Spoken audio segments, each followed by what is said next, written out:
পাঁচশো MCQ suggestion বই থেকে এই পর্বে আমরা আরও কিছু এমসিকিউ প্রশ্নের সমাধান দেখব। তো আমরা যদি প্রথমটা দেখি যে সলিনয়েডের ভেতরে প্রবাহিত তড়িৎ প্রবাহের দিক বিপরীত করলে কি ঘটবে।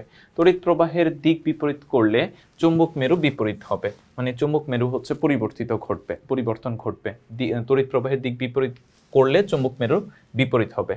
আচ্ছা, তড়িৎ চুম্বক ব্যবহার কোথায় করা হয়? তড়িৎ চুম্বক ব্যবহার করা হয় হচ্ছে স্পিকারে ব্যবহার করা হয়, বৈদ্যুতিক ঘণ্টায় ব্যবহার করা হয়, টেলিভিশনে ব্যবহার করা হয়। তাহলে এই ক্ষেত্রে 1 আর 2 হচ্ছে অ্যান্সার, অর্থাৎ ক। স্পিকারে কোন ধরনের চুম্বক ব্যবহার করা হয়? তড়িৎ চুম্বক ব্যবহার করা হয়। একটু আগে বললাম যে এক্ষেত্রে তড়িৎ চুম্বক ব্যবহার করা হয়। বেলনাকার তারকুণ্ডলীর বলরেখা কিসের বলরেখার সদৃশ্য হয়? এটা দণ্ডচুম্বকের।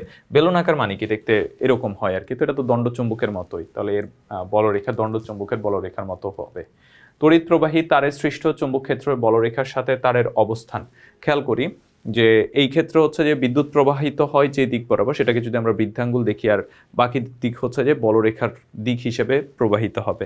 তো এই ক্ষেত্রে তোমার তারের তড়িৎ প্রবাহী তারে সৃষ্ট চুম্বক ক্ষেত্র বলরেখার সাথে বলরেখার সাথে হচ্ছে লম্বভাবে অবস্থান করে, অর্থাৎ লম্ব বরাবর বা 90 ডিগ্রি কোণ বলা একই কথা, অর্থাৎ অ্যান্সার হবে হচ্ছে খ। তড়িৎবাহী তারের প্রভাবকে কাজে লাগিয়ে নিচের কোন যন্ত্রটি তৈরি করা হয়? তড়িৎ মোটর তৈরি করা হয়। তড়িৎ মোটরের ক্ষেত্রে লুপটিকে ঘূর্ণায়মান রাখার জন্য তড়িৎ মোটরে কি ব্যবহার করা হয়? কমুটেটর ব্যবহার করা হয়। কমুটেটর কি দিয়ে তৈরি? কমুটেটর তামা দিয়ে তৈরি করা হয়। তো এগুলো নর্মালি হচ্ছে তোমার মুখস্থ করার মতো এমসিকিউ, টেক্সট বইটা একটু ভালো করে পড়লে এগুলো তুমি এমনিই জেনে যাবে, এখানে আসলে ব্যাখ্যা বিশ্লেষণ করার মতো কিছু নেই। আমি তারপরে তোমাদেরকে অ্যান্সারগুলো একবার দেখিয়ে দিয়েছি। আর এই প্রশ্নগুলো তুমি পেয়ে যাবে টেকনিক পাবলিকেশন থেকে প্রকাশিত 500 এমসিকিউ সাজেশন বই থেকে।